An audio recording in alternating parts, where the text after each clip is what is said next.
আসবো 33 নম্বর কোশ্চেনে, যেখানে কোশ্চেনটা আছে যে কোনো যৌগের অণুতে একটি মাত্র অপ্রতিসম কর্ণ পরমাণু আছে, যৌগটি আলোক সক্রিয় না আলোক নিষ্ক্রিয় এবং কেন। ঘটনা হচ্ছে যে কোনো একটা যৌগতে একটি মাত্র অপ্রতিসম কর্ণ পরমাণু আছে, অর্থাৎ অপ্রতিসম কর্ণ পরমাণু আছে কার্বন কার্বন। কোনো একটা যৌগতে যদি একটা মাত্র কার্বন কার্বন থাকে তাহলে সেক্ষেত্রে সেই যৌগটা রাসায়নিক ভাবে আলোক সক্রিয় বা আলোক নিষ্ক্রিয় হবে কি হবে না সেটা কিন্তু ডিপেন্ড করবে সামগ্রিক যে সিস্টেমটা আছে সেই সামগ্রিক সিস্টেম অপ্রতিসম কিনা। মাথায় রাখতে হবে সামগ্রিক যে যৌগটা আছে সামগ্রিক যৌগটাকে অপ্রতিসম যদি হয় তাহলেই অপ্রতিসম হতে হবে, সম হতে হবে আলোক নিষ্ক্রিয় সক্রিয়তার জন্য। যেমন একটা যৌগ আলোক সক্রিয় কিনা মানে সেই আলোর প্লেনটাকে রোটেট করবে কি করবে না সেটা ডিপেন্ড করবে যে সামগ্রিক যৌগটা আলোক সক্রিয় কিনা। এখন সাপোজ ধরো তোমার কাছে আছে একটা সিস্টেম যেটাকে আমি এইভাবে প্রকাশ করছি, ঠিক আছে। তো এই সিস্টেমটার মধ্যে আমি যদি এখানটা ধরো OH লিখলাম, এখানে OH লিখলাম, এখানে CH3, এখানে হচ্ছে CH3, এটা H, এটা H। এইভাবে দেখো এখানে কিন্তু আমাদের কার্বন কার্বন দুটো আছে, একটা হচ্ছে এই পয়েন্টে, আরেকটা কিন্তু এই পয়েন্টে, ঠিক আছে। এই দুটো পয়েন্টে কিন্তু দুটো কার্বন কার্বন আছে। এবার এই দুটো কার্বন কার্বন আছে তার মানে কিন্তু যৌগটা সামগ্রিকভাবে প্রতিসম নয়, অপ্রতিসম নয়। কেন? কারণ কি আমি এইখানে এই যৌগটাকে কিন্তু সমান দুটো অংশে ভাগ করতে পারছি। তো কাজেই এই যে সিস্টেমটা আছে এই সিস্টেমটা অপ্রতিসম নয়। অপ্রতিসম না হওয়ার জন্য কিন্তু এরা আলোক নিষ্ক্রিয় হবে, আলোক সক্রিয় হবে না। এটি আরেকটা আইসোমার যদি সাপোজ ধরো আমি জাস্ট ইন্টারচেঞ্জ করে দিই যে CH3 আর H এর মধ্যে ইন্টারচেঞ্জ, CH3কে নিয়ে চলে আসো এখানটায়, Hকে নিয়ে চলে আসো এখানটায়, তাহলে পরে কিন্তু আমরা এখানে একে সমান দুটো অংশ ভাগ করতে পারছি না এবং এই যৌগটা উৎপন্ন হলো, এই যৌগটাকে আমরা বলছি কিন্তু আলোক সক্রিয়। সরি একটু ভুল হয়ে গেল, আমি আবার ভুল করে লিখে দিয়েছি। এখানে অ্যাকচুয়ালি আসবে হচ্ছে Hটা আসবে এই পাশে, CH3টা আসবে এই পাশে। এবার কিন্তু একে সমান দুটোভাবে ভাগ করতে পারছি না, তার ফলস্বরূপ এটা কিন্তু আলোক সক্রিয় হয়ে যাবে। যাদের মধ্যে একাধিক কার্বন আছে অথচ তারা আলোক নিষ্ক্রিয় অর্থাৎ প্রতিসম, তাদেরকে আমরা সাধারণত বলি মেসোযৌগ। এটা একটু মাথায় রাখবা। তো এবার আমি চলে আসি আমাদের যে কোশ্চেনটাতে, কোনো যৌগের অণুতে একটি মাত্র অপ্রতিসম কর্ণ পরমাণু আছে, ঠিক আছে। একটি মাত্র অপ্রতিসম পরমাণু যৌগের আলোক সক্রিয় নিষ্ক্রিয় ব্যাখ্যা করো। মাথায় রাখতে হবে যদি একটাই কার্বন কার্বন থাকে, মানে সিস্টেমটা একটা কার্বন কার্বনের এগেনস্টে অপ্রতিসম, তাহলে সেক্ষেত্রে সেই যৌগটা কিন্তু আলোক সক্রিয় হতে পারে, ঠিক আছে। সেই যৌগটা কিন্তু আলোক সক্রিয় হতে পারে এবং সেই যৌগটা ইনফ্যাক্ট আলোক সক্রিয় হয়। ধরো কার্বন কার্বন আছে, এইটা হচ্ছে কার্বন কার্বন। এবার এই কার্বন কার্বনটা সাপেক্ষে এখানে যাই থাকুক না কেন ABCD, এটা যেহেতু কার্বন কার্বন সেই জন্য কী হচ্ছে এই কার্বন কার্বন সম্পর্কে বাকি যে গ্রুপগুলো আছে সেই গ্রুপগুলো বা প্রতিস্থাপকগুলো কী হচ্ছে সব আলাদা আলাদা হচ্ছে, যার ফলস্বরূপ কিন্তু সিস্টেমটা অপ্রতিসম হবে এবং এই অপ্রতিসম হবে বলেই কিন্তু আলো সক্রিয় হবে, ঠিক আছে। আচ্ছা এই গেল হচ্ছে আমার 33। এরপর হচ্ছে 34। অপ্রতিসম কার্বন পরমাণু নেই, পরের কোশ্চেনটা আছে যে অপ্রতিসম কার্বন পরমাণু নেই অথচ আলোক সক্রিয় এবং অপ্রতিসম কার্বন পরমাণু আছে অথচ আলোক নিষ্ক্রিয়, এমন দুটি যৌগের উদাহরণ দাও। আমি অলরেডি একটা যৌগের কিন্তু উদাহরণ দিয়ে দিয়েছি, অপ্রতিসম কার্বন পরমাণু নেই অথচ আলোক সক্রিয়। আমার একটা যৌগ হচ্ছে অ্যালাইন সিস্টেম।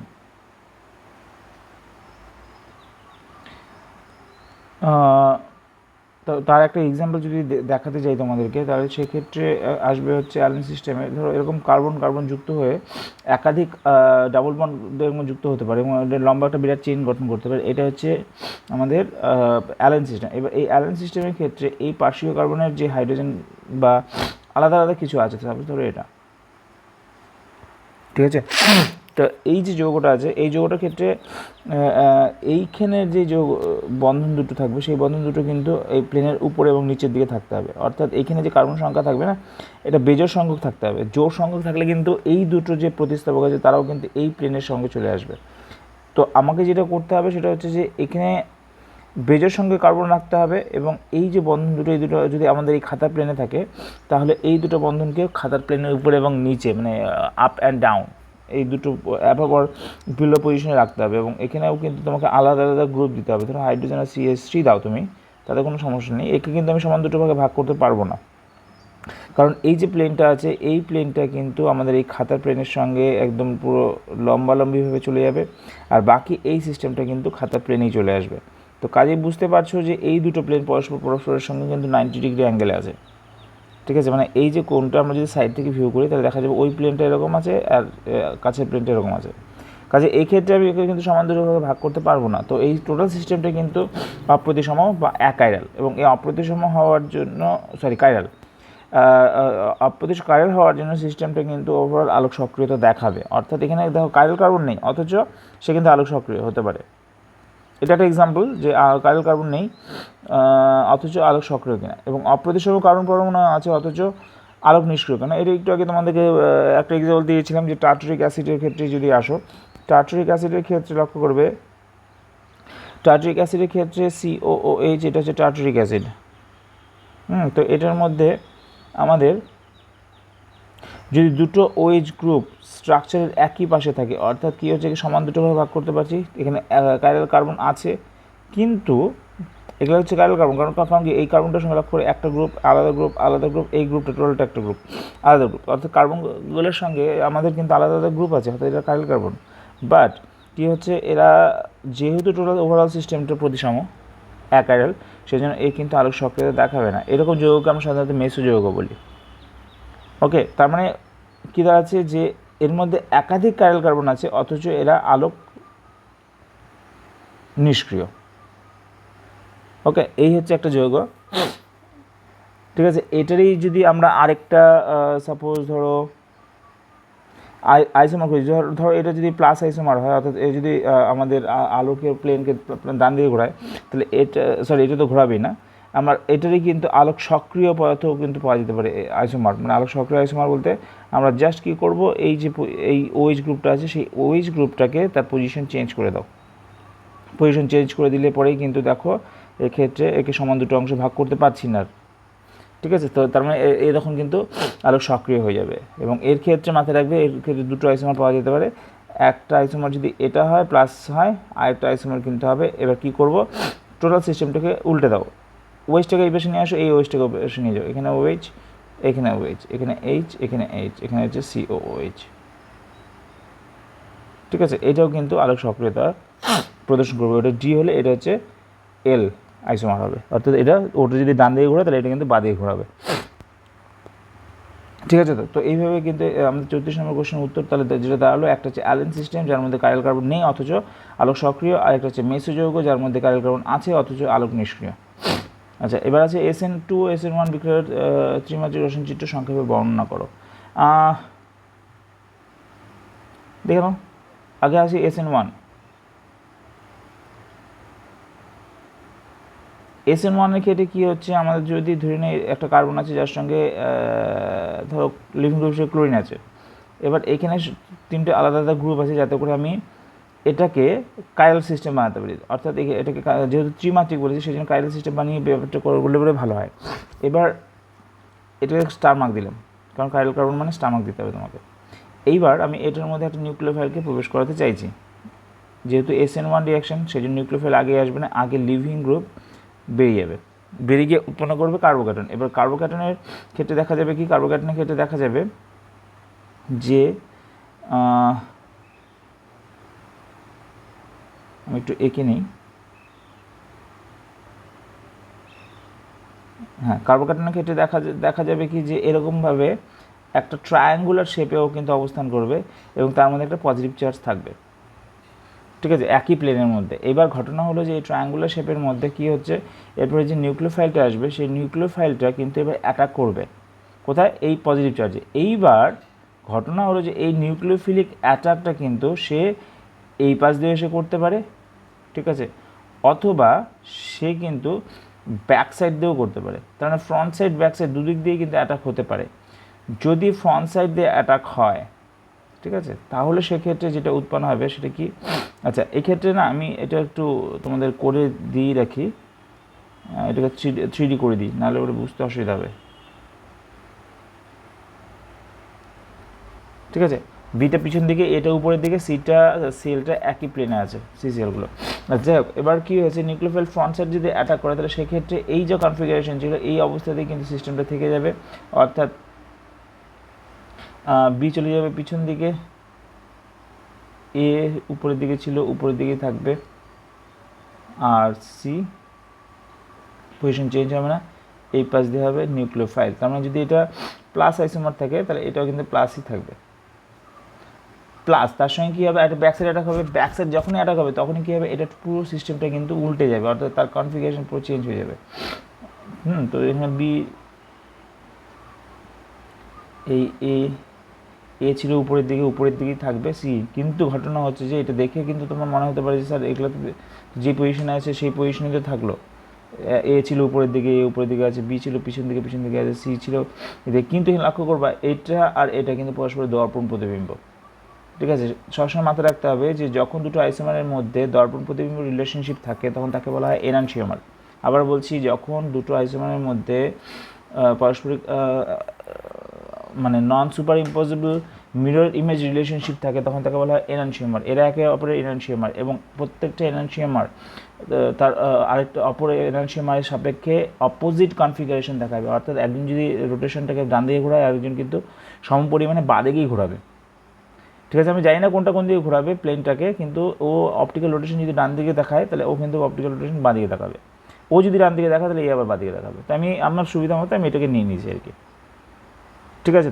তো এই হচ্ছে ঘটনা। তাহলে এইখানটা কী হলো যে যদি SN1 বিক্রিয়া হয় তাহলে কার্বোক্যাটায়ন উৎপন্ন হবে, এবং যার ফলে কী হচ্ছে অ্যাটাকটা ফ্রন্ট সাইড হতে পারে, ব্যাক সাইড হতে পারে। ফ্রন্ট সাইড হলে পরে যা কনফিগারেশন ছিল সেই কনফিগারেশন থাকবে, ঠিক আছে। আর যদি ব্যাক সাইডে রাখা হয় তাহলে সেখানে কনফিগারেশন কিন্তু চেঞ্জ হবে। এটা হচ্ছে SN1, যার তার মানে কী হচ্ছে SN1 রিয়াকশনে আমরা প্লাস মাইনাস দুটো আইসোমারই পাচ্ছি, অর্থাৎ DL পেয়ার দুটোই পাওয়া যাচ্ছে। যখনই একটা সিস্টেমের মধ্যে দুটো পেয়ারই থাকে তখন সেই সিস্টেমটাকে বলা হয় রেসিমিক মিক্সচার। অর্থাৎ কী হচ্ছে SN1 পাথওয়েতে আমরা কিন্তু রেসিমিক মিক্সচার পাবো, এটা মাথায় রাখতে হবে। SN1 পাথওয়েতে আমরা রেসিমিক মিক্সচার পাবো। এবার আসলে SN2তে আমরা জানি অলরেডি যে ব্যাক সাইড অ্যাটাক কিন্তু হয়, অর্থাৎ যদি এই ধরে নাও এই হচ্ছে সিস্টেমটা, যদি ধরে এই যে আগে সিস্টেমটি নেওয়া হয়েছে তাহলে সেক্ষেত্রে মাথায় রাখবে যে এবার কিন্তু নিউক্লিওফাইলের উপস্থিতিতে আমাদের অনলি ব্যাক সাইড অ্যাটাকই প্রবলেম, মানে ব্যাক সাইড অ্যাটাকই কিন্তু হতে পারে। অর্থাৎ তোমার কী করতে হচ্ছে, নিউক্লিওফাইলটাকে তোমার ব্যাক সাইড থেকে নিয়ে এসে এখানে কিন্তু অ্যাড করতে হচ্ছে, ঠিক আছে। তো এই ঘটনাটা কিন্তু ঘটছে। তো কাজেই আমাদের এবার যেটা ঘটবে তাহলে সেক্ষেত্রে হচ্ছে নিউক্লিওফাইলটা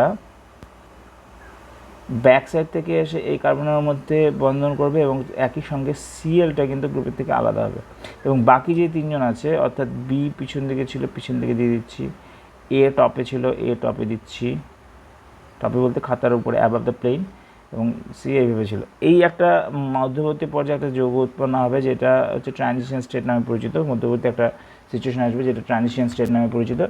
এরপরে কী হবে, এখান থেকে সিএল বেরিয়ে চলে যাবে, অর্থাৎ টোটালটা সিস্টেমটার কিন্তু এবার পুরোপুরি রোটেশন মানে ইনভার্সন হয়ে যাবে, ঠিক আছে, ইনভার্সন হয়ে যাবে।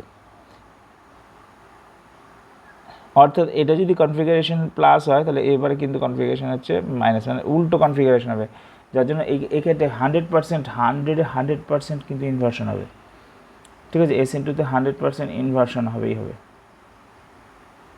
ঠিক আছে। আর এটার মধ্যে কনফিগারেশনটা রিটেইন করে যাবে, অর্থাৎ কনফিগারেশন ঠিকঠাক থাকবে, ঠিক আছে। মানে রিটেনশন কিছু পার্সেন্টেজ হলেও পরে রিটেনশন হবে SN1 পাথওয়েতে, কিন্তু SN2তে একদম 100% ইনভার্সন হবে। এই গেল আমাদের 35 নম্বর ডিসকাশন। এরপর আসলে 36 নম্বর, নিম্নলিখিত বিক্রিয়া দুটির মধ্যে কোনটির ক্ষেত্রে ইনভার্সন এবং কোনটির ক্ষেত্রে রিটেনশন অফ কনফিগারেশন ঘটে কারণসহ উল্লেখ করো। RS প্রতীক সময় A ও B এর নাম লেখো। আচ্ছা, ঘটনা হচ্ছে যে RS নামকরণটা একটু ইম্পর্টেন্ট, ঠিক আছে। RS নামকরণটা একটু ইম্পর্টেন্ট। তো RS নামকরণের জন্য তোমাদের সঙ্গে আমি আলাদা করে একটা ভিডিও পোস্টিং করে দেবো হয়তো। তো RS নামকরণের জন্য আমরা আলাদা করে একটা ভিডিও পোস্টিং করে দিচ্ছি। তো এই মুহূর্তে আমি জাস্ট এখানে বিক্রিয়াটাকে দেখি কী হচ্ছে, ঠিক ঠিক আছে। এবার রিটেনশন হচ্ছে না কনফিগারেশন হচ্ছে সেটা তো আগে বুঝি, তারপর না হয় আরএস নাম করে আসবো। আচ্ছা, এই যে যৌগটা আছে প্রদত্ত, যে যৌগটা আরএসটা কি প্রদত্ত যৌগের চেয়েছে, হ্যাঁ এ ও বি এর ক্ষেত্রে চেয়েছে। এখানে যৌগটা প্রথম যৌগটা আছে CH3CH2OH, তার সঙ্গে আছে হলো C2H5, এটা হচ্ছে ডার্ক আছে, এটা হচ্ছে এইচ আছে। এবার এটার মধ্যে দেওয়া হয়েছে HCl, রিয়াকশনটা হবে কীরকমভাবে দেখো, HCl আগে H প্লাস OH মাইনাসের সঙ্গে জুড়বে, রাইট, আগে H প্লাস OH মাইনাসের সঙ্গে জুড়ে বেরিয়ে যাবে, তাহলে উৎপন্ন হবে কি, তাহলে উৎপন্ন হবে কিন্তু আমাদের একটা কার্বোক্যাটায়ন। এবার লক্ষ্য করবে কার্বোক্যাটায়নটা এমন একটা কার্বনের উপরে পজিটিভ চার্জটা পাচ্ছে, যেই কার্বনটা কিন্তু আমাদের অ্যাকাইরাল, অর্থাৎ ওর মধ্যে কোনো প্রতিসাম্যতার গল্প নেই, ঠিক আছে। যার ফলে এখানে কনফিগারেশন, এই কার্বনটার কিন্তু কোনো কনফিগারেশন চেঞ্জ হচ্ছে না, বা চেঞ্জ হলেও সেটা আমরা বিচারের মধ্যে আনছি না আর কি। অ্যাকচুয়ালি এটাতে কোনো রিয়াকশনে যাচ্ছে না, সেই জন্য এটার কনফিগারেশনে কোনো চেঞ্জের গল্পই নেই। চেঞ্জ হচ্ছে কোনটা, এটা তো তোর মানে আমাদের কি হচ্ছে, এটার মধ্যে বেসিক্যালি এর কনফিগারেশন আসছে না, আরএস কোনো ব্যাপার হচ্ছে না, বা ডিএল পেয়ারের কোনো গল্প হচ্ছে না, কারণ এটা তো অ্যাকাইরাল কার্বন। সেই জন্য কী হচ্ছে, এক্ষেত্রে জাস্ট আমাদের উৎপন্ন হচ্ছে যেটা, সেটাই লিখে রেখে দেবো। এই ক্ষেত্রে এর যা কনফিগারেশন থাকবে, এর কনফিগারেশন কিন্তু একই থাকবে। তো আসলে এবার এর কনফিগারেশনটা কী আছে, যৌগটা ছিল হচ্ছে এটা, এবার এই যৌগটার কনফিগারেশন আমার এই কার্বনের সাপেক্ষে আসবে, ঠিক আছে। এবার লক্ষ্য করো যে হাইড্রোজেন আমাদের পিছনে আছে, তো আমাদের কনফিগারেশন নির্ণয় করতে গেলে পরে আগে ওদেরকে প্রায়োরিটি ওয়াইজ সাজাতে হবে। তো এই আছে কার্বন উপরে আমাদের অ্যাবাভ দ্য প্লেন, ঠিক আছে, তো একই প্লেন আর হচ্ছে বিলো দ্য প্লেন। এবার প্রায়োরিটি ওয়াইজ আমি সাজাবো, প্রায়োরিটি ওয়াইজ আমার গ্রুপগুলো আছে হচ্ছে CH3, একটা আছে হচ্ছে CH2OH, আরেকটা গ্রুপ আছে C2H5, এবং আরেকটা আছে হচ্ছে হাইড্রোজেন। বুঝতেই পারছো হাইড্রোজেনের প্রায়োরিটি সব থেকে পিছনে আসবে পারমাণবিক গুরুত্ব বা আণবিক গুরুত্বের উপরে বেস করে। এবার এখানে এগুলোর মধ্যে আসো, এখানে একটা কার্বন এখানেও কিন্তু কার্বনের সঙ্গে যুক্ত, এটাও কিন্তু কার্বনের সঙ্গেই যুক্ত। তো এবার তার মানে কী হচ্ছে, এই কার্বনটাকে প্রথম কার্বন নিয়ে কোনো কিছু ডিসকাশন হবে না, মানে আমরা কম্পেয়ার করতে পারবো না। দ্বিতীয় কার্বন, এই কার্বনের সঙ্গে দ্বিতীয় এলিমেন্ট কে যুক্ত আছে সেটা বিচার করতে হবে। এই কার্বনের সঙ্গে যুক্ত আছে অক্সিজেন, এই কার্বনের সঙ্গে যুক্ত আছে আরেকটা কার্বন, কাজে এটাকে আমি প্রায়োরিটি দেবো, অর্থাৎ এটা আসবে 1, এটা আসবে 2, এটা আসবে 3, অর্থাৎ প্রায়োরিটি ওয়াইজ যদি আমি এখানে ইনপুট করি, তাহলে আমার CH3 জায়গায় আসবে 4, CH2OH জায়গায় আসবে 1, তারপরে আসবে হচ্ছে 2, এটা হচ্ছে 4। এবার 4 যেহেতু পিছন দিকেই আছে, ঠিক আছে, 4 যেহেতু পিছন দিকে আছে, তাহলে আমি 4টাকে বাদ দিয়ে এবার হিসাবটা করি। ওকে, আমি 4টাকে হিসাবের থেকে বাদ দিয়ে দেবো, কারণ পিছন দিকে আছে, পিছন দিকটা আমাদের মাথায় রাখতে না। তাহলে কী হচ্ছে, পিছন দিকের সাপেক্ষে আমরা যদি সামনের দিক থেকে দেখি, তাহলে দেখা যাচ্ছে এটা 3 হবে। তাহলে দেখা যাচ্ছে কি যে 1 2 3 আমাদের এইভাবে যাচ্ছে, অর্থাৎ কী হলো, এটা ক্লকওয়াইজ ডিরেকশন। লক্ষ্য করবা 2 কিন্তু আমাদের বাঁ দিকে আছে, 1 ডান দিকে, 3 হচ্ছে টপে, আমরা এই দিক থেকে দেখছি যেহেতু, তাহলে কী হচ্ছে 1 2 3 এই দিক দিয়ে আসছে, অর্থাৎ এই দিকে আসছে মানে কি ডান দিকে ঘটছে, সেই জন্য হচ্ছে আর কনফিগারেশন, অর্থাৎ এই কনফিগারেশনটা হচ্ছে আর, ঠিক আছে। লাইকওয়াইজ পরেরটা যদি 2 নম্বরটাতে যদি যাও,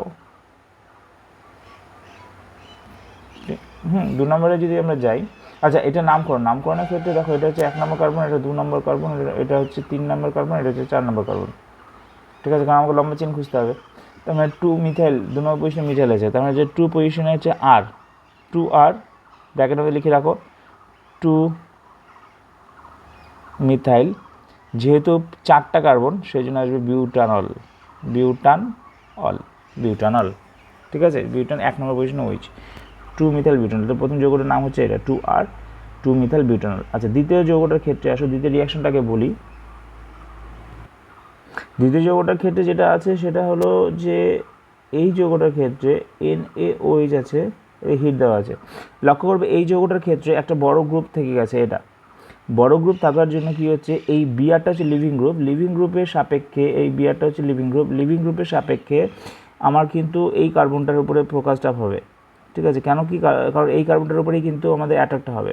এবার ঘটনা হচ্ছে যে এখানে ইলেকট্রোফাইল আছে OH যদি থাকে, এবার কি হচ্ছে, এর কিন্তু SN2 যদি পাথওয়ে ফলো করি, তাহলে সেক্ষেত্রে ওকে ব্যাক সাইড অ্যাটাক করতে হচ্ছে। কিন্তু এই যে গ্রুপটা দেখতে পাচ্ছ, এই গ্রুপটা কিন্তু অনেকটাই বড় গ্রুপ, এই গ্রুপটা থাকার জন্য, এই লার্জ গ্রুপের উপস্থিতির জন্য এবং এই গ্রুপটার উপস্থিতির জন্য এই কার্বনটা কিন্তু ব্যাক সাইড অ্যাটাকের জন্য ঠিক নয়।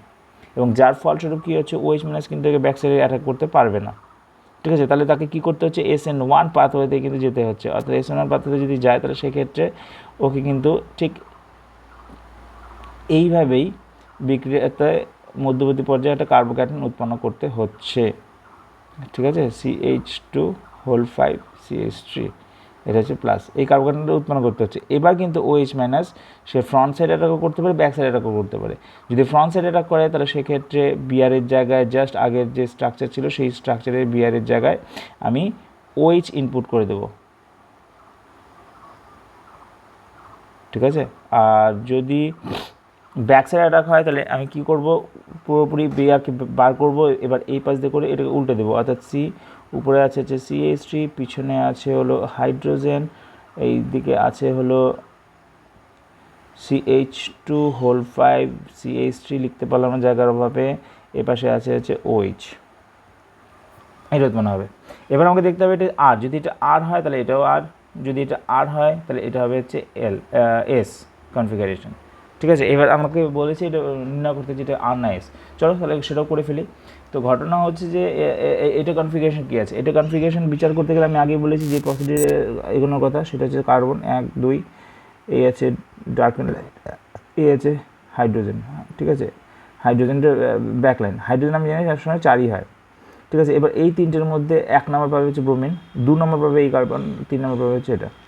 ঠিক আছে, তাহলে এই যে 4 পিছনে আছে, তাহলে হিসাবটা 4কে বাদ দিয়ে হবে, তাহলে 1 2 3 আসবে হচ্ছে এই পাশ থেকে এই পাশে, অর্থাৎ সে আরই আছে। সুতরাং এটা R কনফিগারেশন। যদি এটা R কনফিগারেশন হয় তাহলে এটা হবে R কনফিগারেশন, এটা হবে হচ্ছে S কনফিগারেশন, কারণ এটা উল্টে যাবে। ঠিক আছে, তো এই হচ্ছে যৌগটা। এই যৌগটার নামকরণে যদি আসো এমনি নামকরণ, তাহলে এটা আসবে 1 নম্বর কার্বন 2, এখান থেকে হচ্ছে 5টা কার্বন আছে, 3 4 5 করে, এখন 5খান আছে, তাই 3 থেকে শুরু করে 5 মানে 8, এখানে এটা 9 নম্বর কার্বন, 2 3 4 5 6 7, 7 আছে, এটা 8 নম্বর কার্বন হবে। ঠিক আছে, তো এটা হচ্ছে 8 নম্বর কার্বন হবে। তাহলে এই হিসাবে অকটেন হচ্ছে 2 ব্রোমো অকটেন। ঠিক আছে, 2 ব্রোমো অকটেনকে যদি লিখতে যাই তাহলে আসবে 2R আগে ব্র্যাকেটে, 2 ব্রোমো অকটেন। এই হচ্ছে যৌগটার নাম আইপিসি সিস্টেম অনুযায়ী। ওকে, এই গেল আমাদের এই কোশ্চেনটা। এরপরটা আসা হচ্ছে 37 নম্বরটা, 37 বলেছে 2 ব্রোমো অকটেনের ক্ষারীয় আদ্রবিশনে 2 অকটেন উৎপন্ন হয়, বিক্রিয়ার ইনভার্সন রিটেনশন কোনটি ঘটে এবং কেন। 37 নম্বর কোশ্চেনের উত্তরটা আমরা স্ট্রাকচারালি করি। R2 ব্রোমো অকটেন বলেছে, তাহলে হচ্ছে ব্রোমো অকটেন, এই যে একটু আগে করলাম যে R2 ব্রোমো অকটেন। ঠিক আছে, এটারই বলে যে ক্ষারীয় আদ্রবিশনে S অকটেন উৎপন্ন হচ্ছে, শুধুমাত্র S অকটেন, তাহলে হচ্ছে এটা ক্ষারীয় আদ্রবিশনে এটা উৎপন্ন হচ্ছে। তার মানে এই ক্ষেত্রে বিক্রিয়ার ইনভার্সন রিটেনশনের মধ্যে কোনটি ঘটে ও কেন। যেহেতু স্পেসিফিক্যালি বলেই দিয়েছি যে এটা উৎপন্ন হচ্ছে, এই 2 ব্রোমো অকটেনের ক্ষেত্রে যেহেতু আমি আমি আমি জিনিসগুলোকে একটু ক্লিয়ার করি, আমি ধরো এই জায়গাগুলো মুছে দিই একটু।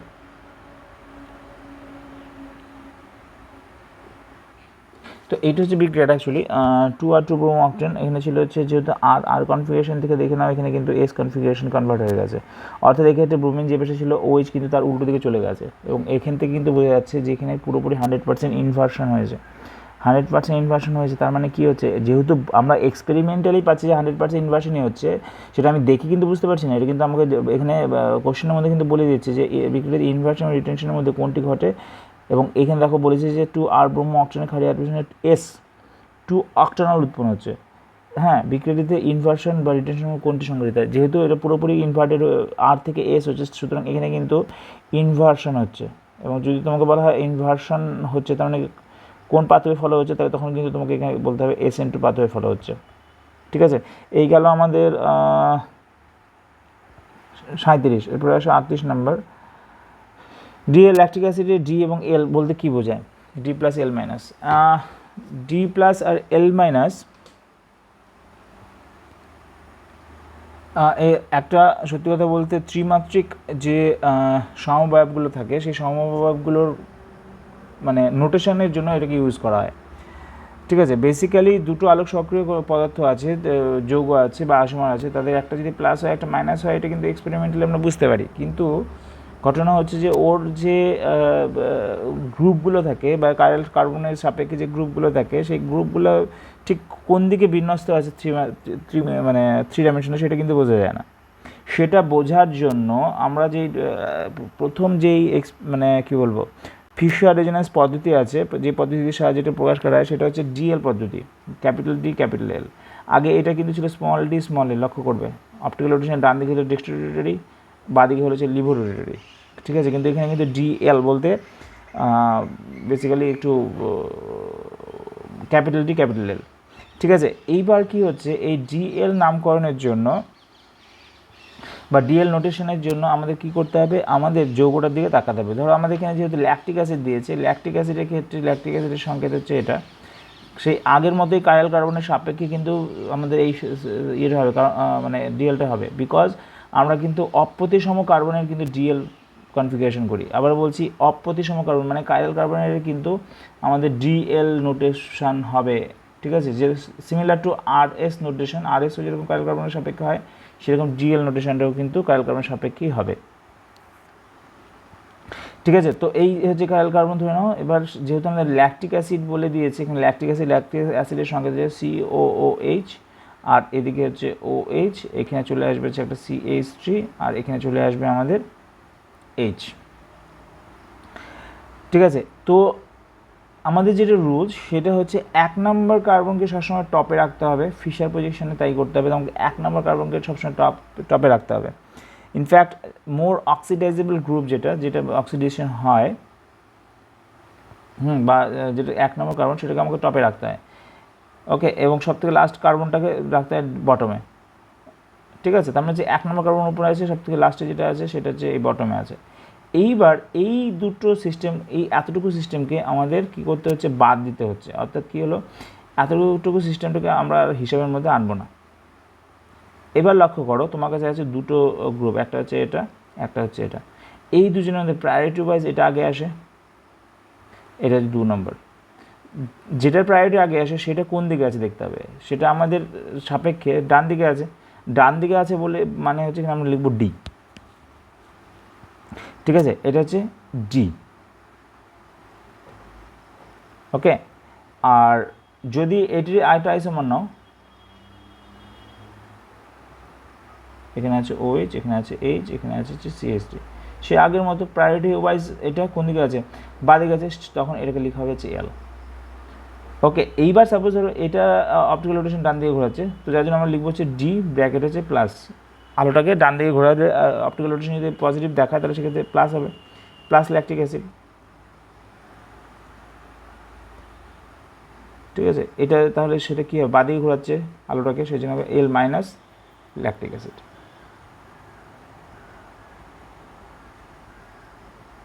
ঠিক আছে। এইভাবে ডিএল নামকরণ কিন্তু করা হয়। একটা এক্সাম্পলে যাই একটু। ধরো তোমার কাছে আছে এই যৌগটা CH3, নিচে আছে CH3, OH, এখানে আছে OH, এখানে আছে H, এখানে আছে H। এটা কি বলেছিলাম, বিউট ডাইঅল, কিন্তু এটা দুটো অল আছে। কাজে আমি উপর দিক থেকে নাম্বারিং করি 1 2 3 4 বা নিচ থেকে একই ব্যাপার। কিন্তু এবার দেখো 2 নম্বর কাইরাল কার্বনের সাপেক্ষে তোমার OH কিন্তু ডান দিকে আছে, সেই জন্য এটা হবে 2D। এটা কিন্তু হবে 2 নম্বরের 2D, আর এটা আসবে বাঁ দিকে আছে সেই জন্য আসবে 3S, না সরি এস বলছি 3L। সেই জন্য যৌগটার নামকরণের ক্ষেত্রে তোমাকে আগে লিখতে হবে 2D 3L, লিখে তারপরে এগোতে হবে। অথবা যদি তোমার এরকম করতে পারো যে আলোক সক্রিয়তা কী আছে, বাঁ দিকে ঘোরাচ্ছে, আমি বাঁ দিকে হিসাবই করছি বিউটেন, ঠিক আছে, 2L, পজিশনগুলোর সঙ্গে কিন্তু আমরা লিখে দিচ্ছি, পজিশনগুলোর সঙ্গে আমরা কিন্তু লিখে দিচ্ছি ওর কনফিগারেশন, মানে 2D 3L ডাইঅল,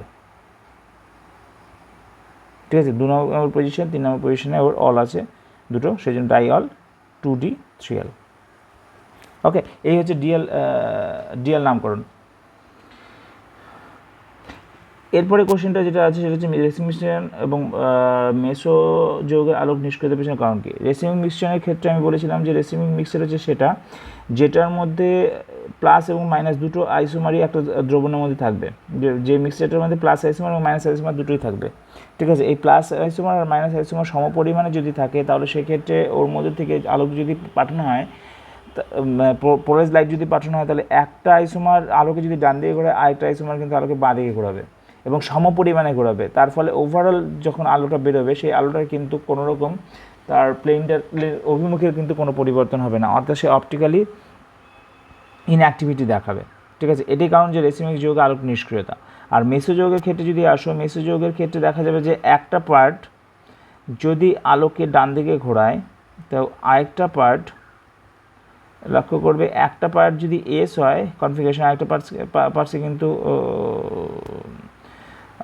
কী বলবো, একটা যদি প্লাস পার্ট হয় তাহলে আরেকটা কার্বনের ক্ষেত্রে কিন্তু সেটা মাইনাস হবে, অর্থাৎ একটা অংশ একটা হাফ যদি আলোকে ডান দিকে ঘোরায় আরেকটা হাফ কিন্তু ওর আলোকে বাঁ দিকে ঘোরাবে, এবং এটাই কারণ যে মেসো যৌগের ক্ষেত্রে আলোক নিষ্ক্রিয়তা। তাই আলটিমেটলি কী দাঁড়ালো, রেসিং মিক্সচারের ক্ষেত্রে দেখা যাচ্ছে দুটো আইসোমারই আছে, plus isomer minus isomer. Plus isomer যদি ডান দিকে ঘোরায় তাহলে মাইনাস আইসোমার বাঁ দিকে ঘোরাবে এবং ওভারঅল আলোক সক্রিয়তা দেখাবে না। আর যদি মেসো যৌগের ক্ষেত্রে আসো তাহলে ওর একটা অংশ আলোকে ডান দিকে ঘোরাবে, আরেকটা অংশ আলোকে বাঁ দিকে ঘোরাবে, এবং যার ফলস্বরূপ ও কিন্তু কোনো রকম আলোক সক্রিয়তা দেখাবে না। আচ্ছা, এনানসিওমার এবং ডায়াস্টেরিওমার বলতে কী বোঝায়, উদাহরণ দিতে বলেছে। এনানসিওমার ডায়াস্টেরিওমার বলতে কী বোঝায়, একদম ব্যাপারটা সিম্পল। এনানসিওমার কারা, যারা হচ্ছে যে আইসোমারগুলোর মধ্যে মিরর ইমেজ রিলেশনশিপ আছে এবং নন সুপার ইম্পোজেবল। সুপার ইম্পোজ মানে হচ্ছে একদম পুরোপুরি টায়ে একটার উপরে একটাকে ইম্পোজ করা যাচ্ছে, বসানো যাচ্ছে। ঠিক আছে, একটা এক্সাম্পল দিই। সাপোজ ধরো তোমার কাছে আছে এই যৌগটা C A B D E, এটার সঙ্গে আরেকটা আইসোমার আছে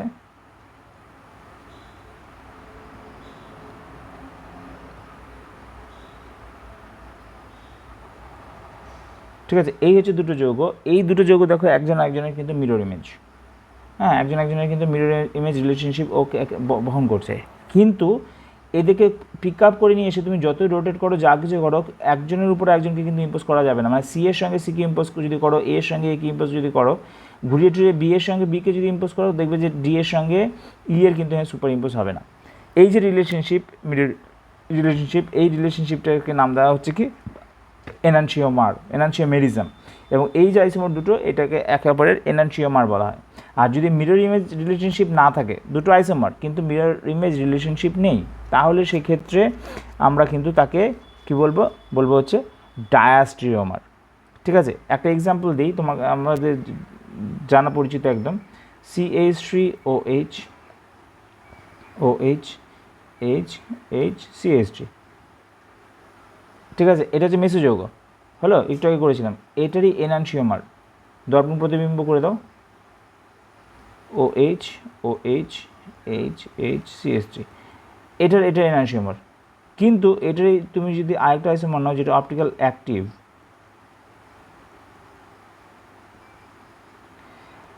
এটা কিন্তু এটার দর্পণ প্রতিবিম্ব নয়, অর্থাৎ এটা আর এটা পরস্পরের কিন্তু আইসোমার বাট ডায়াস্টেরিও আইসোমার। কেন? কারণ এদের মধ্যে দর্পণ প্রতিবিম্ব রিলেশনশিপ নেই, কিন্তু এরা হচ্ছে এনানসিওমার। কেন? কারণ এদের মধ্যে দর্পণ প্রতিবিম্ব রিলেশনশিপ আছে। ঠিক আছে, তো এই একই টাইপের কোশ্চেন করেছে পরেরটা, যে নিম্নলিখিত জোড়গুলোর মধ্যে পারস্পরিক সম্পর্ক কী হবে এনানসিওমার না ডায়াস্টেরিওমার, সেটা তুমি ব্যাখ্যা করো, বলো। তো তোমাদের প্রথম যে যৌগ দুটো আছে সেই যৌগ দুটোর মধ্যে লক্ষ্য করবে যে পজিশন কিন্তু চেঞ্জ আছে। তোমাকে কি করতে হবে, কার্যকরী গ্রুপ যেটা আছে না, সেই কার্যকরী গ্রুপের পজিশনটাকে কিন্তু আগে ঠিক করতে হবে, তাহলে পরে তুমি ব্যাপারটা ঠিক বুঝতে পারবে যে ঠিকঠাক আছে কি না। আমি দুটো যৌগকে খাতায় লিখে রেখেছি, আমি কি করতে চাইছি, আমি এটাকে রেফারেন্স হিসেবে নিতে চাইছি, মানে এটার কোনো রকম চেঞ্জ করবো না, কিন্তু এটার মতোই আমি কিছু একটা আনার চেষ্টা করবো। দেখো CH2OH পাশাপাশি আছে দর্পণ প্রতিবিম্বের, CHO গ্রুপটা কিন্তু চলে গেছে পিছনে, তাহলে আমি CHO গ্রুপ আর OH গ্রুপটাকে আমি কি করতে চাইছি, ইন্টারচেঞ্জ করতে চাইছি। ঠিক আছে, CHO আর OH, যদি আমি CHO আর OH গ্রুপটার মধ্যে ইন্টারচেঞ্জ করি, তাহলে মাথায় রাখবে সিস্টেমটা কনফিগারেশন কিন্তু চেঞ্জ হয়ে যায়, মানে সিস্টেমটা চেঞ্জ হয়ে যাচ্ছে। হ্যাঁ, তো কাজেই আমার কিন্তু একটা ইন্টারচেঞ্জ করে কাজ হবে না, আমাকে দুটো ইন্টারচেঞ্জ করতে হবে। সবসময় মাথায় রাখবা ইন্টারচেঞ্জ যখনই করবা একই যোগের যদি দুবার ইন্টারচেঞ্জ করো তাহলে সেই যোগটাকে ফিরে পাওয়া যাবে। তো আমি কী করছি, এটাকে আবার উল্টে নিয়ে আসছি, আবার উল্টে দিচ্ছি, মানে এবার কী হচ্ছে সিএইচের সঙ্গে একবার এটার সঙ্গে চেঞ্জ হলো, এবার ওইচের সঙ্গে এইচকে চেঞ্জ করো, কারণ আমি বলেছি দুবার ইন্টারচেঞ্জ তোমাকে করতে হবে, আদারওয়াইজ ম্যাচ করবে না। তাহলে CH2OH এখানে হয়ে গেল হচ্ছে CHO। আচ্ছা, এইবার এইখানে চলে গেল হচ্ছে OH, এখানে চলে আসলো কিন্তু H। ঠিক আছে, এইবারে তো একটা জিনিস লক্ষ্য করবা যে আলটিমেটলি আমি দুবার ইন্টারচেঞ্জ করার পর আমি কিন্তু এই যৌগটা পেয়েছি। এই যৌগটার সঙ্গে এই যৌগটা কী সম্পর্ক লক্ষ্য করো, এই যৌগটা আর এই যৌগটা কিন্তু একই। হ্যাঁ, কারণ দুবার ইন্টারচেঞ্জ করে এটা পাওয়া গেছে, সেই জন্য এটা আর এটা কিন্তু একই। ওকে, এইবার আমি কি করছি, আমি বলছি যে এই যৌগটার সঙ্গে যৌগটার কোনো সম্পর্ক আছে কিনা এটাকে দেখো। আমি যদি এখান থেকে নিয়ে গিয়ে এখানে রাখি, লক্ষ্য করবে এখানে কি কি আছে, এখানে লক্ষ্য করো CH2OH, এখানে CH2OH, পিছন দিকে চলে গেছে CHO, উপরে OH, উপরে OH, এখানে H, এখানে H, তার মানে এটা দর্পণ প্রতিবিম্ব। সুতরাং এরা দুজন পরস্পরের কিন্তু এনানসিওমার। ঠিক আছে, এই দুটো কিন্তু পরস্পরের এনানসিওমার, কাজে এরা কিন্তু এনানসিওমার। ঠিক আছে, এবং যেহেতু এটা কার্বন কার্বন সেই জন্য এরা কিন্তু নন সুপার ইম্পোজেবলই হবে, সেই জন্য এরা কিন্তু এনানসিওমার। ক্লিয়ার? তো এইভাবে এনানসিওমার ডায়াস্টেরিক আইসোমার কিন্তু ক্যালকুলেশন করা হয়, তোমরা এটাকে সবগুলো ধরে ধরে ধরে ধরে করে রাখবে। ঠিক আছে, আচ্ছা 42 ক্ষেত্রে বলেছে RS নামের কেসে করতে, আমি এই দুটো করে দিচ্ছি, বাকিগুলো তোমরা নিজেরা করো। ঠিক আছে, ফিশার পজিশনে থাকলে তো কোনো সমস্যাই নেই। আমি এক কাজ করি, আমি 2 নম্বরটা আর হচ্ছে 3 নম্বরটা করে দেখাচ্ছি। ওকে, তাহলে তোমাদের সুবিধা হবে। 2 নম্বর আর 3 নম্বরটা যদি করে দেখাই, 2 নম্বরটাতে কী আছে,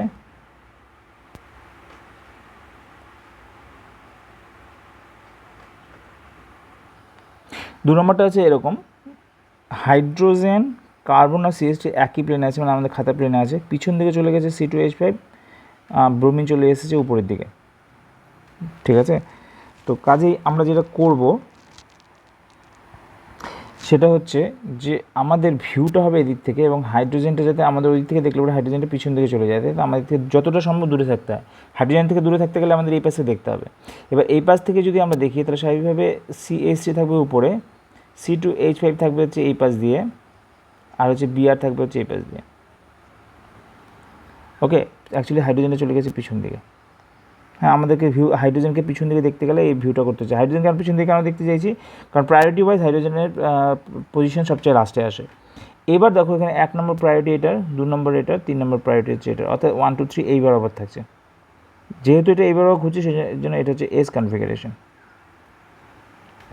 ঠিক আছে, আরেকটা প্রসিডিওর আছে যেটা হচ্ছে আমাদেরকে বলে যে যেহেতু আমরা এদিক থেকে ভিউ করছি সেই জন্য আমরা এটাকে ফিশার পজিশনে কনভার্ট করবো। টপে রাখবো হচ্ছে CH3, বটমে রাখবো হচ্ছে H, বাইরে রাখবো হচ্ছে C2H5, ডাইনে রাখবো হচ্ছে Br। আমি জানি না এটা হবে কিনা, আমি একবার ট্রাই করে নিচ্ছি। হ্যাঁ, ওটা হচ্ছে, আমাকে কী করতে হচ্ছে, এইচকে পিছনে রাখতে গেলে পরে CH3 উপরে, এখানে এটা থাকবে নিচে, তাহলে আমার ডান দিকে থাকবে হচ্ছে C2H5, বাঁ দিকে থাকছে Br। তো সেই হিসাবে দেখো টপে রাখছি CH3, বটমে রাখছি এইচকে বটমে রাখতে হবে তোমাকে, তাহলে Br থাকছে বাঁ দিকে, C2H5 থাকছে ডান দিকে। সেই হিসাবে যদি আমি রোটেশন করতে যাই তাহলে AC আসছে, তাহলে ফিশার পজিশনে করলেও কিন্তু একই ব্যাপারই আসে। আচ্ছা, এখানে দেখো ফিশার পজিশন 3 নম্বরটা কিন্তু ফিশার পজিশনে অলরেডি দেওয়াই আছে। আমাদের হাইড্রোজেন আছে উপরে, এখানে আছে যে CH2OH, এখানে আছে যে CHO, এখানটায় আছে হচ্ছে OH। আমাকে যেটা করতে হবে সেটা হচ্ছে হাইড্রোজেনকে নিচে আনতে হবে, অর্থাৎ একবার ইন্টারচেঞ্জ হচ্ছে, তাহলে ডাবল ইন্টারচেঞ্জ আমাকে করতে হবে। তাহলে আমি কী করলাম, হাইড্রোজেনের সঙ্গে CHOকে ইন্টারচেঞ্জ করলাম, আর এদিকে OH এর সঙ্গে CH2OH ইন্টারচেঞ্জ করলাম। ডাবল ইন্টারচেঞ্জ না করলে যৌগটা চেঞ্জই হয়েছে কনফিগারেশন। তো এই সুবাদে কী হচ্ছে দেখো, এই প্রায়োরিটি ওয়াইজ এটা সবার লাস্টে আসবে, আবার এটা আসবে 1 নম্বরে, এটা আসবে 2 নম্বরে, এটা আসবে 3 নম্বরে। তো কাজে এই হিসাবে যদি যাই তাহলে সেক্ষেত্রে 1 2 3 এদিক থেকে এদিকে আসবে, এবং এটা আসবে কিন্তু সে আগের মতোই S কনফিগারেশন। ঠিক আছে, তো এই দুটো আমি করে দিলাম, বাকিগুলো নিজেরা করবে। আচ্ছা 43 নাম্বারটাতে আসো, নিচে যেগুলো আরএস লিখতে বলেছে, আগে তুমি কি করবে, আগে তুমি নর্মাল স্ট্রাকচার লিখো যে 2 বিউটানল। 2 বিউটানলের ক্ষেত্রে 2 বিউটানল 2 নম্বর পজিশন হচ্ছে কী আসবে, OH CH2 CH3, এটা হচ্ছে বিউটানল হলো। এবার তুমি এই স্ট্রাকচার অনুযায়ী হাইড্রোজেনকে সবার নিচে রাখো। তোমার গ্রুপগুলো কী কী আছে, হাইড্রোজেন এই গ্রুপগুলো আছে, ঠিক আছে। তো বলেছে আর কনফিগারেশনের, আর কনফিগারেশন মানে কি, তোমাকে রোটেট করতে হবে এই দিক থেকে এদিকে। তাহলে এদের মধ্যে প্রায়োরিটি, এই হাইড্রোজেন বাদ দিয়ে প্রায়োরিটি সবার আগে কার, OH, তাহলে OH-কে দাও এখানে। তারপরে আসবে CH2 CH3, তারপরে আসবে হচ্ছে CH3, এই হিসেবে ঘুরবে, ঠিক আছে। এটাকেই তুমি যদি নিউমেরিক পজিশনে দিতে চাও, তাহলে এখান থেকে কার্বন, টপে আছে যে CH2 CH3, বটমে আছে হাইড্রোজেন, তাহলে ডান দিকে থাকবে মানে যে CH3, পিছন দিকে এটা থাকবে হচ্ছে উপর দিকে OH, ঠিক আছে। আরেকটা দেখো 2 ব্রোমোহেক্সেন, তাহলে তোমাকে আগে হেক্সেন করতে হবে, 1 2 3 4 5 6, ব্রোমিন হচ্ছে এখানটায়, তাহলে হচ্ছে এটা হচ্ছে CH3, এটা হচ্ছে H, এখানে আসবে হচ্ছে 4টা কার্বন, 2টো করে hydrogen, CH2 CH2 CH2 CH3, ওকে। এটা হচ্ছে আমাদের টোটাল যৌগটা ব্রোমোহেক্সেন, 2 ব্রোমোহেক্সেন এটা। এবার এস কনফিগারেশন, তার মানে তোমার এখানে ফিশার পজিশনে ফেলো, হাইড্রোজেন নিচেই রাখো সুবিধার জন্য। এবার কী হচ্ছে, আমাকে এস করতে হচ্ছে, তাহলে ডান দিক থেকে বাদিকে ঘুরতে হচ্ছে, তাই তো। তাহলে ডান দিকে আসবে হচ্ছে সবথেকে প্রায়োরিটি বেশি কার, ব্রোমিনের, তারপরে প্রায়োরিটি কার এই গ্রুপটার, অর্থাৎ C4H9 হলো, তারপরে আসবে হচ্ছে CH3 দিকে। তো এই হচ্ছে আমাদের সেই কনফিগারেশন, যেটা হচ্ছে এস কনফিগারেশন, ওকে। বাকিগুলো করে ফেলো। তারপর বলেছি শক্তিশালী অ্যাসিডের উপস্থিতি tertiary alkyl fluoride, tertiary alkyl fluoride solvency বিক্রিয়ায় অংশগ্রহণ করে। আচ্ছা, বলেছে শক্তিশালী অ্যাসিডের উপস্থিতি টার্সিয়ারি অ্যালকিল ফ্লোরাইডগুলো SN1 সলভেন্সি বিক্রিয়ায় অংশগ্রহণ করে। টার্সিয়ারি অ্যালকিল ফ্লোরাইড মানে যে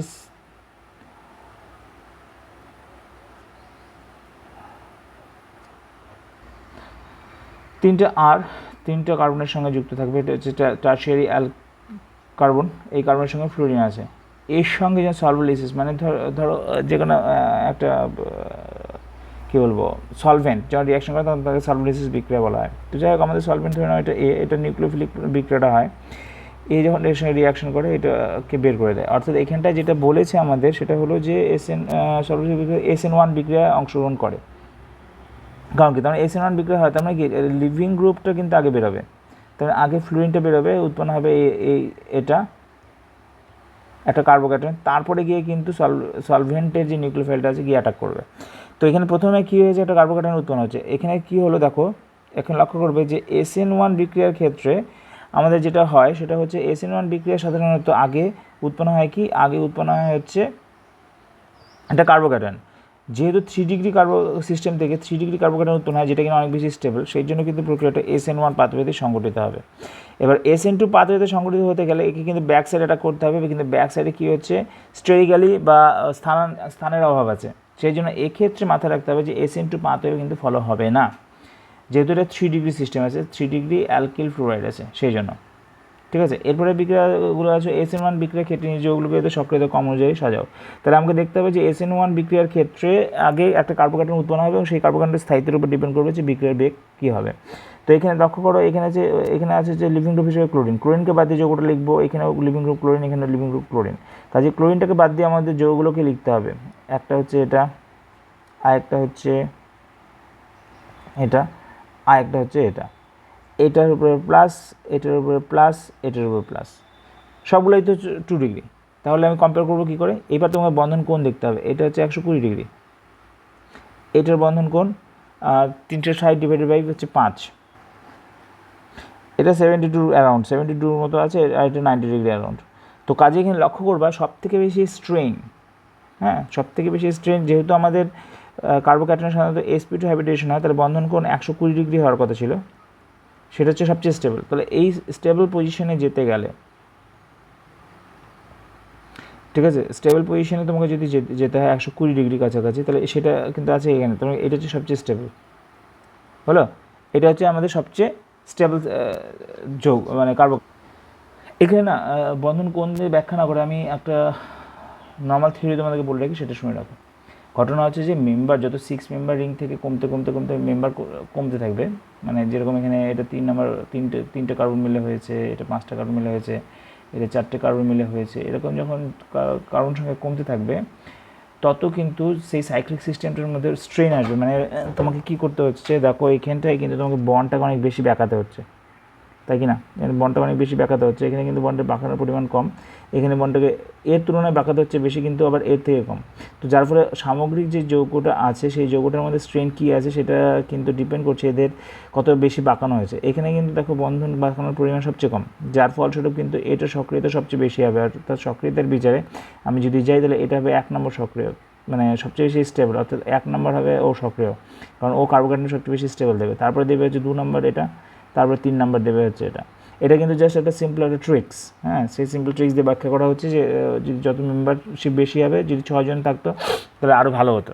তো এরকম মেম্বারশিপের উপর ডিপেন্ড করে আমাকে বন্ধন কতটা বাঁকাতে হচ্ছে। এটাকে এটা বাঁকের পরিমাণ সবচেয়ে কম হলো, এইখানে তারপরে তার থেকে একটু কম, এটাতে কিন্তু আরও বেশি বাঁকাতে হচ্ছে। ওকে, কী বললাম? তো সেই সুবাদে কিন্তু আমাদের প্রেশার যেখানে কম হচ্ছে সেটাই কিন্তু বেশি স্টেবল হবে। এরপরে কোশ্চেনটাতে আসো। এরপরে কোশ্চেনটাতে বলেছে যে পোলার প্রোটিক দ্রাবকে এইগুলোর আয়নগুলো তাদের নিউক্লিওফিলিসিটি ঊর্ধ্বক্রম অনুযায়ী সাজাও। পোলার প্রোটিক দ্রবণ বলতে কী বোঝায়? পোলার প্রোটিক দ্রবণ মানে হচ্ছে সাপোজ জল যেরকম H+ প্রোভাইড করে, ঠিক একই রকমভাবে কিন্তু H2O একটা পোলার সিস্টেম, ঠিক আছে, এবং H+ সাপোর্ট করে বলে একে বলা হচ্ছে পোলার প্রোটিক সলভেন্ট। ওকে, যেহেতু H+ দিয়েছে সেই জন্য পোলার প্রোটিক সলভেন্ট। এরকম অবস্থাতে কী হচ্ছে, আমি এদের মধ্যে CH3, তারপরে OH, CH3, COO মাইনাস, এগুলোর মধ্যে কোনটা সবচেয়ে ভালো নিউক্লিওফাইল সেটা আমাকে কিন্তু দেখাতে হবে। তো এক্ষেত্রে যেটা ঘটবে সেটা হচ্ছে, যেহেতু প্রোটিক সলভেন্ট আছে, পোলার সলভেন্ট আছে, তাহলে পোলার হওয়ার জন্য এগুলো সবগুলো নেগেটিভ আছে, তো পজিটিভ প্রান্ত থাকবে H+, সে H+ এদেরকে টেনে ধরবে পিছন দিকে, মানে এরা যখন ছুটোছুটি করছে তখন কিন্তু পিছন থেকে টেনে ধরছে এরা কে প্রোটন। এবার ঘটনা হচ্ছে যে একে কাকে সবচেয়ে সহজে টেনে ধরবে? OH- সবচেয়ে ভালো টেনে ধরবে, কারণ এটা সাইজে ছোটো, চার্জের ঘনত্ব বেশি, যার ফলে কী হচ্ছে একে টানবে বেশি, অর্থাৎ এর কিন্তু নিউক্লিওফিলিসিটি কমে যাবে এবং এর নিউক্লিওফিলিসিটি সবচেয়ে বেশি হবে, তারপর হচ্ছে এটা, তারপর হচ্ছে এটা। ঠিক আছে, আচ্ছা আজকে এই পর্যন্ত থাকছে। এরপরে ভিডিওতে 47 থেকে না হয় ডিসকাশন করা যাবে। পরেরগুলো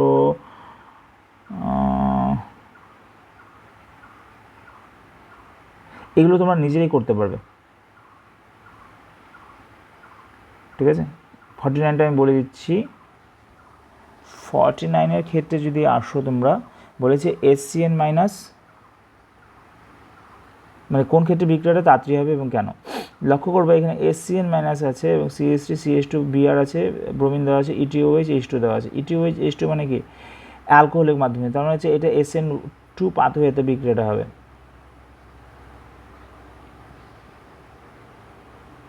ঠিক আছে, এখানে SN2 পাথওয়েতে বিক্রিয়াটা হবে। তো আমি বুঝতে পারছি না যে উপরে বিক্রিয়াটা নিচের বিক্রিয়াটার পার্থক্য কোথায়। ও আচ্ছা, NCH দিয়েছে, তো স্বাভাবিকভাবে এখানে যে বিক্রিয়াটা হয়েছে এটা কিন্তু SN2 পাথওয়েতে বিক্রিয়াটা হয়েছে। এটা পাথওয়েটা যেটা আছে সেটা হচ্ছে SN2। কী করে বুঝলাম? কারণ এখানে অ্যালকোহল আছে এবং সিম্পলি HCN মাইনাস আছে, অর্থাৎ অ্যাটাকিংটা হয়েছে সালফারের থ্রুতে, যার তৈরি ঋণাত্মকতা কম। ঠিক আছে, যখন উচ্চ তৈরি ঋণাত্মক মূল্য দিয়ে হয় তখন কিন্তু সেটা পাথওয়েটা হয়ে যায় SN1। এইটা হয়ে গেছে SN1 পাথওয়েতে, উপরেটা হয়েছে হচ্ছে SN2 পাথওয়েতে। ঠিক আছে, এইভাবে কিন্তু বিক্রিয়াটা হয়েছে। হলো।